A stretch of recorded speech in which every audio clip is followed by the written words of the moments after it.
tonight is the Poetry Corner. The same usual thing every Tuesday. We do this.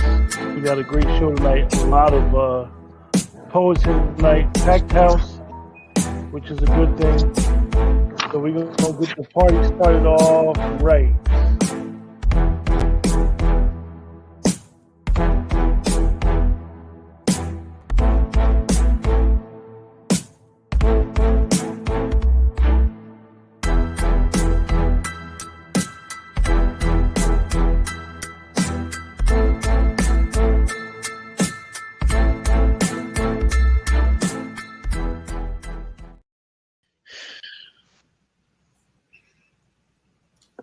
Good afternoon, everybody.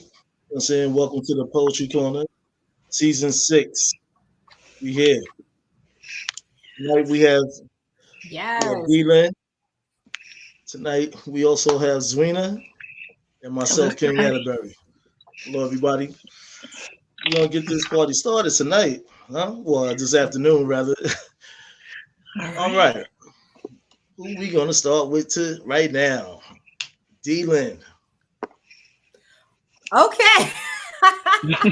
We're gonna start with me first. All right. Oh goodness. Okay. What you got going on? I'm D-Lyn, everybody. I know. Let me talk first. My name on IG, if you look at the bottom of the screen, is D Poetic Lee. But if you find me on Facebook and other social media platforms, it's my full name, D-Lyn Lee. You'll be able to find me. I'm excited because this year, 2021, was a good year. Dropped my first book, Lift Up. I don't know if you can see it on the screen, kind of a little bit. There we go. So I was excited about that. That's the first one. It's on Amazon, so you can get it now. It's available to you. And I'm actually in the process of working on my current one. So that will come out in the spring of 2022. So going to the second one. I know there's others on here who are far ahead of me, but I'm getting there. I haven't stopped, not at all. Congratulations, you're on the rise, baby. You know what I mean? You're on the rise. Thank you. All right. Am I doing one of the first poems? Yes. Okay, all right. And the topic, was it dreams? Is there a specific topic or I can't remember. Just go for what you know.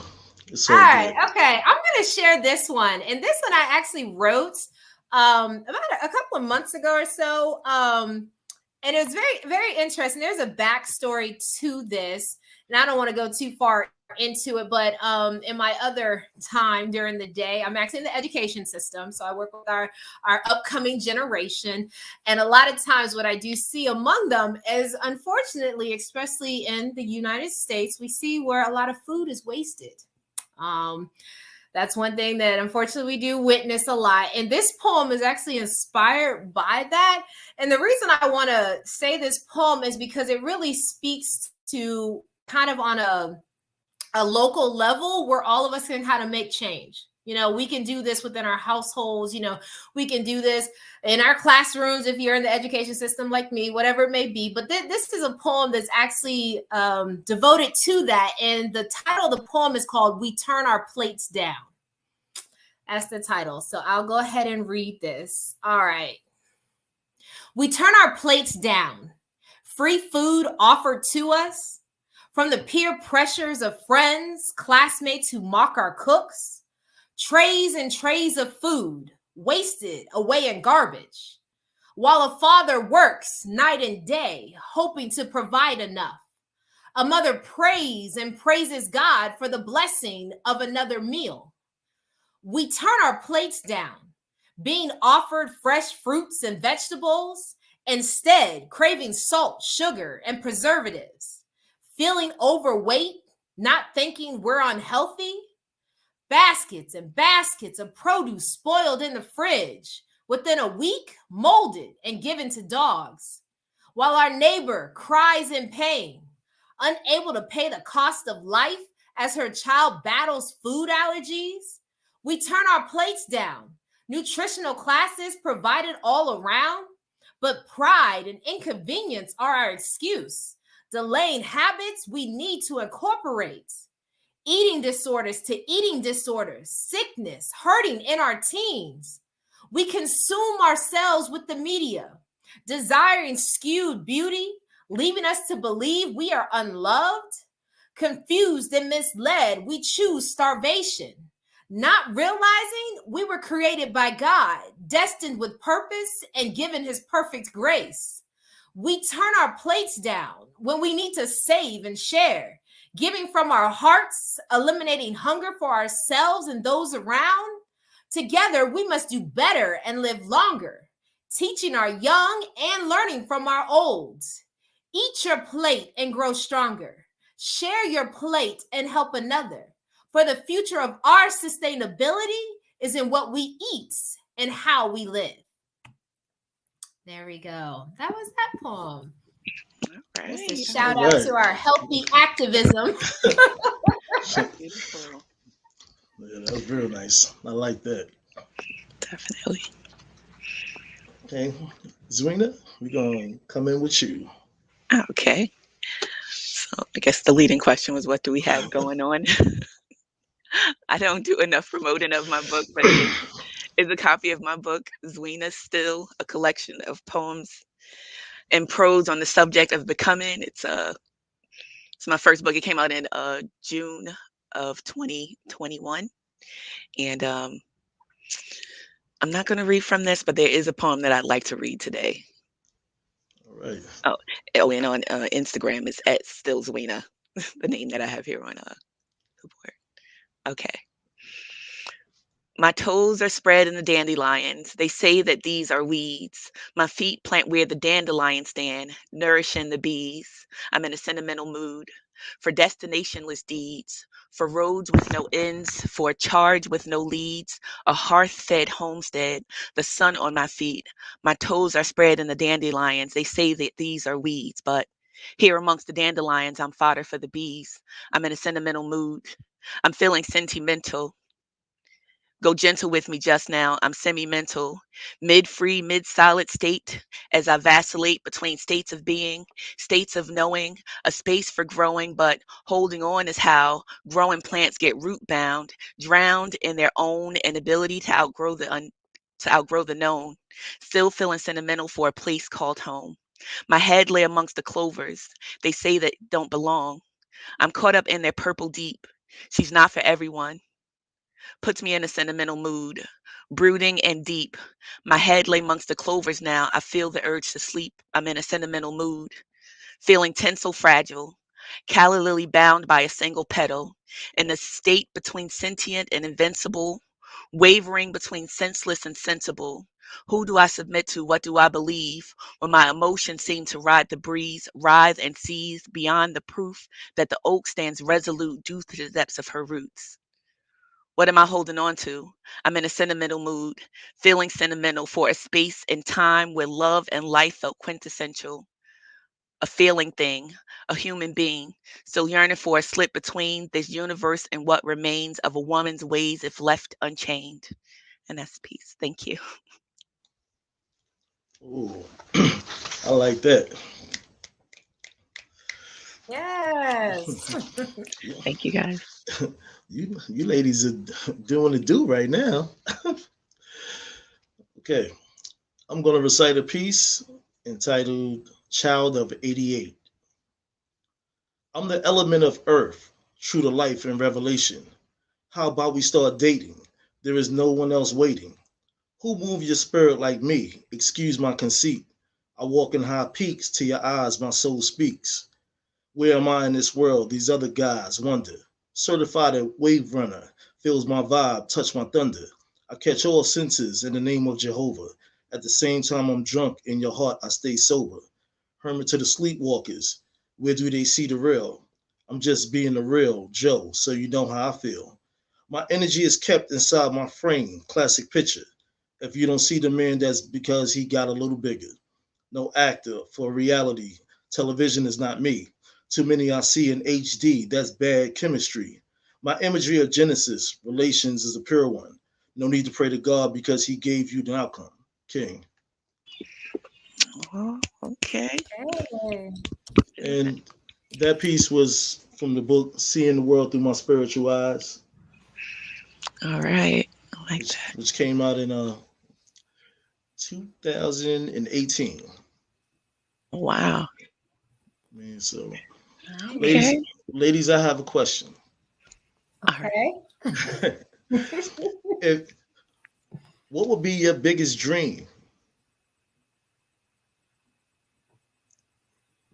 Huh. Biggest dream? Yes. Huh. All right. Am I going first? So you got one? We can start with you. I'm sorry about that. Okay. No, I really actually have to think about this. My biggest dream. Because I'll be honest with you, how I'm like processing this. I'm trying to think, if it's overall, if it's just in one area, like professional health, like I don't. Just your biggest dream. Not even going into the new year, just your biggest dream. Right. That's a good question. Do you have your biggest dream already, King? Yes, I do. All right, my biggest dream is to have the window of opportunity to be able to gift the world with my creativity. That's definitely it. If I could just touch the world with my creativity, that'd be great. Right. And advance in life. You know what I mean? Be able to do little things for those unfortunate. Right. I feel you. Don't matter whether you're a child or grown up, you know what I'm saying? You touch these systems that nobody's thinking about or even want to know about, Well, it's almost like, the homeless, the church feeding the homeless and stuff, what I mean? Or the community gravitating to others. So if I had that window of opportunity to capitalize on big funds, that's what I would do. Give back in that order. That makes sense. Nice. I love that. Yeah. So ladies, we return back to y'all. I would say that one of my biggest dreams was writing my first book. And since that has happened, realigning something to be as everything that's taken place since then, it's like I'm just acknowledging the greatness of everything that God has come in my way at this point. Like I appreciate it all, even though it's been a lot of setbacks and downfalls. It's like it's not about the money so much as it is like King was saying, like you want to be able to reach out so that you can provide outreach, and then you can't really provide as much outreach if you don't have those resources. So, reaching out into the community and finding your way and finding that voice and how that voice connects to the world, that is the ultimate goal. That is definitely, to round it out into one goal. I need to find a new one. Nice. And I think I can kind of share that same thought too. I would say my biggest dream, and this I'm striving for daily, is my biggest dream would be to make an impact. And I'm not talking about where I have to, be famous and all of that. If that comes, glory to God, it's literally making an impact and being effective.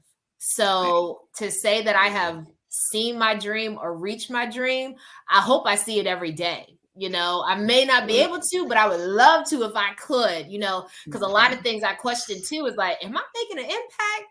Like, am I doing anything here?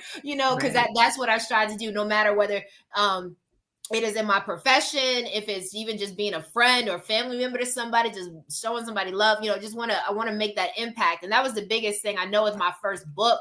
And that's why I prayed so much on it, is because I was just like, Lord, at the end of the day, I want people, to ask more about who is Jesus. I want people to ask more about why is this lady even writing a whole book about this? Why does she want us to be lifted up? And so that would be my dream, to make an impact and to be effective every single day.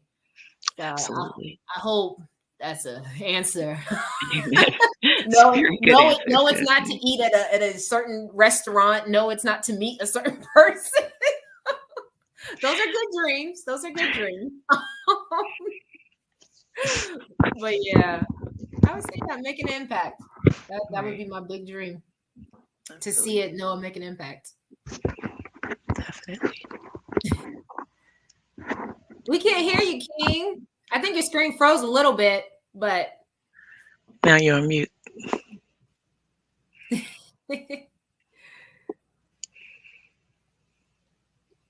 Oh, it keeps going on and off with mute. Oh. Okay. Can you hear me now? Yes, okay. We can hear you again. Thanks. I don't know. It's a little technical difficulty. You know, it happens. Right. It does. I appreciate hearing everybody response on that, though. You know what I'm saying? That's dope. You know what I'm saying? That's fly. So we're going to proceed on with a poem from you, D. A poem for me? Okay, I'll read this one. This is actually out of my book, the one that's out now, Lift Up. It's actually the first poem in the book, which is awesome. And that was strategic. It's called The Time of Promise. And this poem was written as a way to encourage those, especially for me specifically. It was during a time where I had lost my grandmother. So it was encouragement for myself. So I wrote this poem to hopefully encourage others. And it doesn't have to be whether you're experiencing the loss of someone. It could just be a low season in your life. It could just be a bad day, a bad week, a bad year, whatever it may be, just to kind of give you that encouragement about there is a time of promise. If you believe in promises, if you're holding tight to a promise, keep on holding to that promise. All right. So this is the time of promise. When you believe the end is near, no song plays loud enough, no pen writes dark enough, no car drives fast enough, no open road is long enough. Tears are as dry as desert air. Numbness lengthens your body. The only question resonating, how did this point get so close? When did the course shift? The creeping of repeated drag, lines forever stained on tracks, regretful thoughts soaring round, angered resentment taking uncontrolled toil. Yet as moments eventually pass, days turn into weeks passing quickly. Peace starts to permeate the sky. Love grips heartstrings, playing hope. Once spoken promises reverberate, and that's when onward begins. Now believing the end has yet to begin. And that's the time of promise. All right, yeah. All right. Definitely uplifting. Yay. Getting in the groove. All right. Zwina. Okay. All right. This is a poem called Choices, and it's from my first book, Zwina Still. All right. There's smoke in the water, a door with no hole, a place that I've gone to that no one can know, a place I've retreated, my heart to console. It's hard to get back to the places I've known. Is there resurrection from graves overgrown? Benevolent reprieve or purgatory? Choose one. It's all about choices. That's how wars are run. And babies are born, obstacles overcome. And my Lot's wife or the prodigal son. It was all about choices. Look back, turn the stone, or search deep inside me to find my way home. I'm alone in a place where no deeds go undone. I tended the weeds, but the bounty was none. With all the conviction of a fool and his gun, a fool and his gun, a fool and his gun. With all the conviction of a fool and his gun.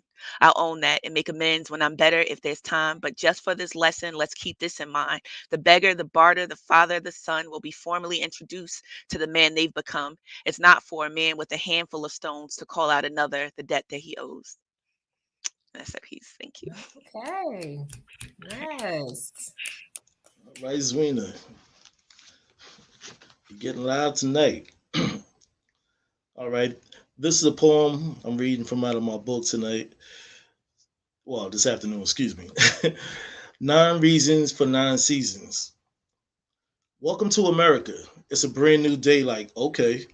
Put me in the middle of a biggest display and weigh all the issues banned from economics and politics. Here's my acknowledgement, astonishing as homage. Paying for a doctrine, they await my arrival was vital. Never mind you, I say bye to, I will knife you. Tongue is a sword, slaying each and all that sing. Oh, what a price we praying. Please don't break the bread we making. Pressure is what they handing to apply on any week. The same things I reverse and recycle, making it a strange eat. built off that Manhattan metal that is too strong, breaking half. When I take off the mask, the camera flash. There was only one question I just asked. 9 reasons for 9 seasons. Okay.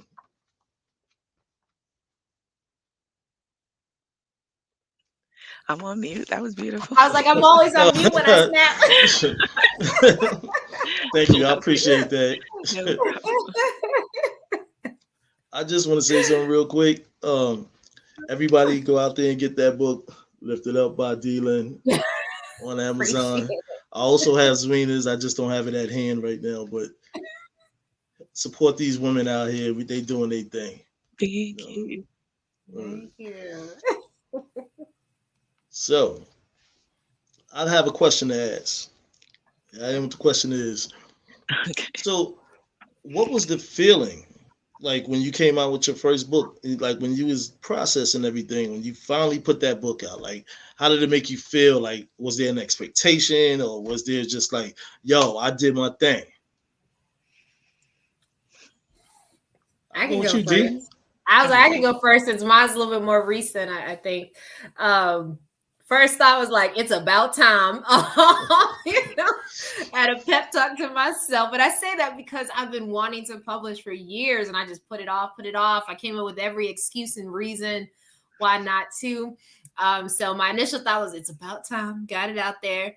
And then I'll be honest, after that, I started to think, oh my goodness, should I have done this differently? I literally started to criticize. And y'all are shaking your heads like, you know what I'm talking about. Absolutely. Yeah. I hear you. And I literally was like, oh my goodness, maybe I should go back. And I was like, oh, it's published. It's out there now. So Right. Yes. I literally I went through that moment, that little time where I was like, okay, let me read back through the book. Even though I'd read it multiple times, I worked with the editor too and everything.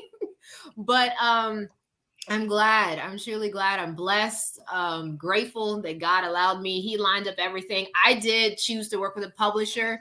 I know earlier in that year, I did kind of go back and forth on whether to self-publish or work with a publisher. I will tell you this, especially if there's anybody who's aspiring to write that's out there, definitely weigh it. You know, do your pros and cons, do what works best for you. I think for me, why I decided to do a publisher was just simply because I kept putting it off and I needed somebody to just stay on me to say, all right, this is next, this is next, this is next. And that literally was like the deciding factor. But my publisher is the Taylor Publishing Group. They're out of Greensboro, North Carolina. Fabulous, fabulous publisher. And so for this next one, like I said, I am working on the manuscript, but I'm excited. Once I got the first one done, I feel a little bit better, feel a little more confident, like, okay, I can do another one. And then when I talk to people like King, who has like, 15, see, how many books is it now? 15. 15. There we go. Right. Two So months. like I said, it's a pull. It's a pull. And so, you know, I meet others like that, which I'm excited about. Like, okay, you're 15 books in. It's like, all right, I can keep going. So those are kind of my initial thoughts and everything that has happened since coming out with at least my first book. Right. That's what's up. I'm glad you're telling your story so everyone out there they can know the process and how you felt about it, and you know, trials and tribulations of putting it out. You know what I mean? Yeah. So we all have that. Zwina, you want to share your story?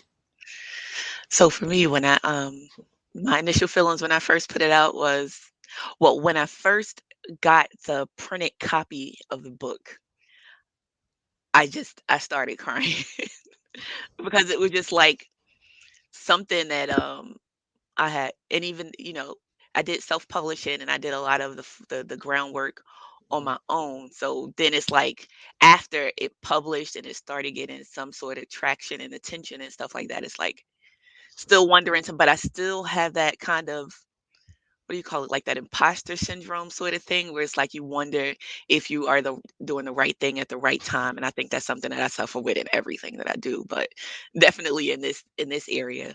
But I do notice the more that I put it, since I put it out, it has opened up this whole other part of it. It's like someone cut a slit into the universe, and outside of everything that I knew, there was this community and this all these different avenues that opened up that I'm really, really happy to be a part of, and it's opened up a different side of myself as well. Yeah, that's what's up. So, It definitely has been for me.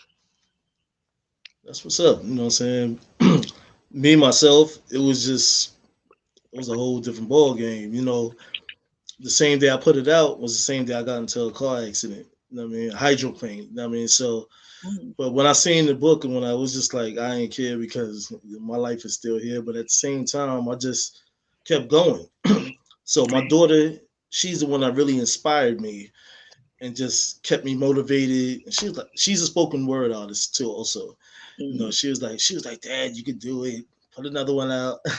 So I named the other one Through My Eyes from the Sky, Part 2, In God's Hands, because everything is in God's hands because my life was saved. So when I seen that particular book, the other one, it was just like, but when I seen that one, it was just like, yo, this joint is dope. Like, yo, but I couldn't believe I had to keep rereading things and stuff. But, you know, I just keep going.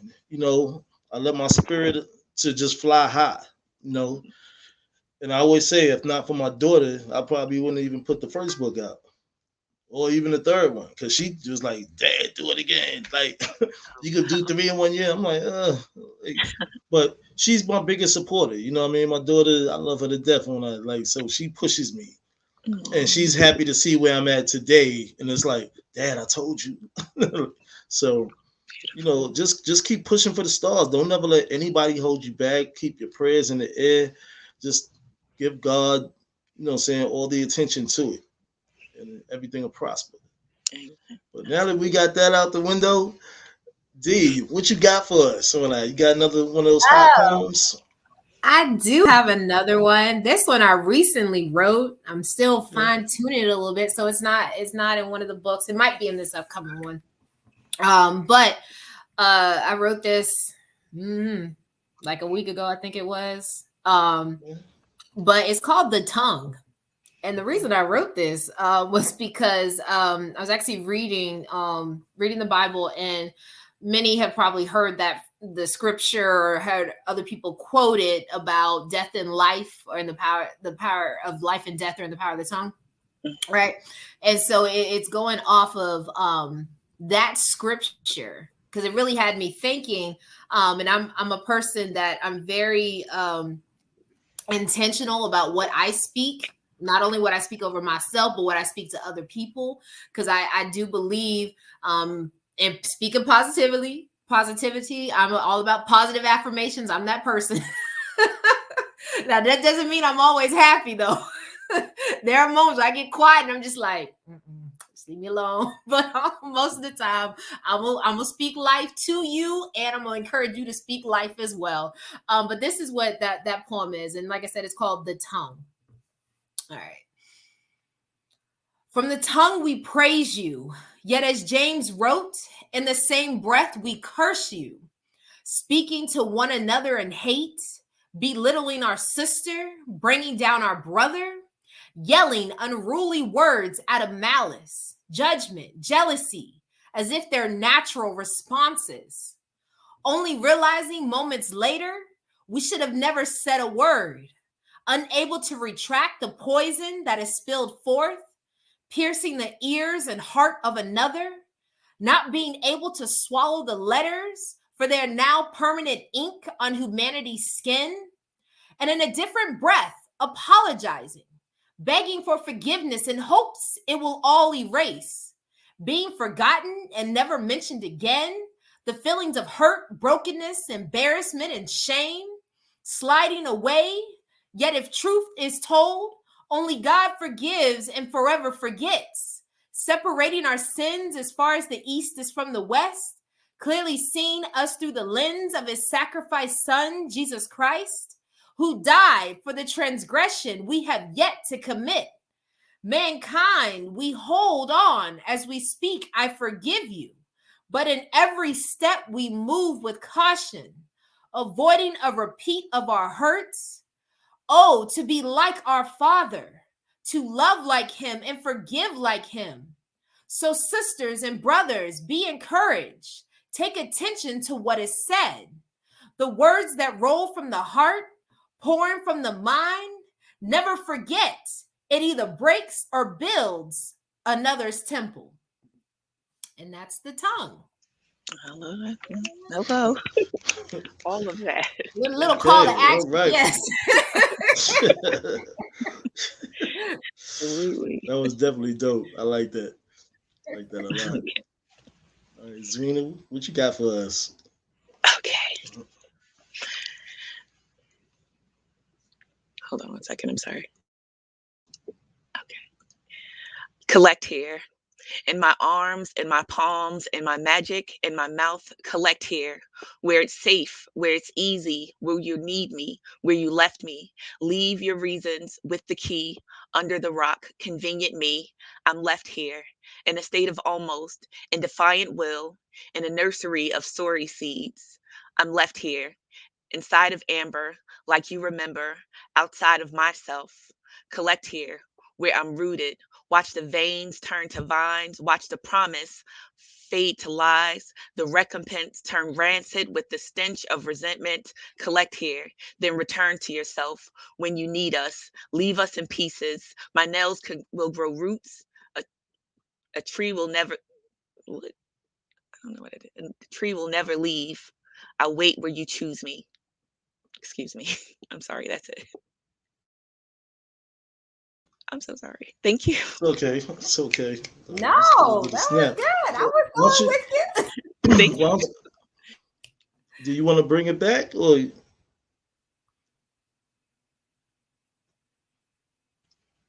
It's all right. I just messed up on the last line. I'm okay though. Thank you. I don't want to take up too much time. All right.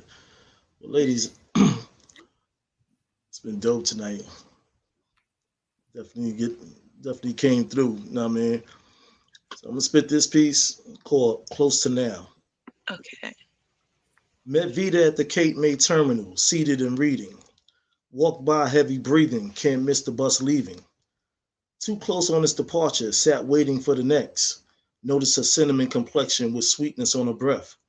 Before that, I said hello, and she smiled, waving high.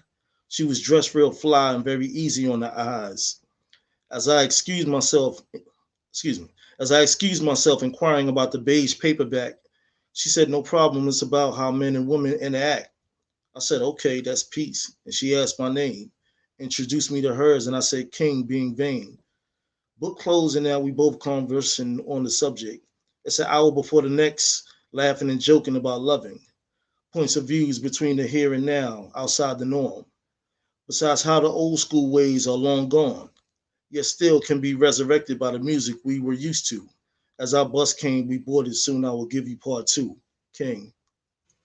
All right. That's my favorite. All right now. Yeah, thank you. Look, I want to thank everybody for showing up tonight, having a beautiful night, beautiful afternoon. Excuse me, I keep saying night. I'm mixed up with it. But beautiful afternoon with the poetry and everything. You women are wonderful, dope artists and whatnot. And I got mad love and respect for y'all. And come back to the show anytime when I became a fan. I mean, so yeah, no doubt when I, you know what I'm saying, a woman's worth. Thank you. No doubt. Maxwell. Right. Yeah. Ladies and gentlemen, out there, glad y'all see this show tonight with these 2 beautiful, creative women and myself, King, and we're gonna say good night. Good night, everybody.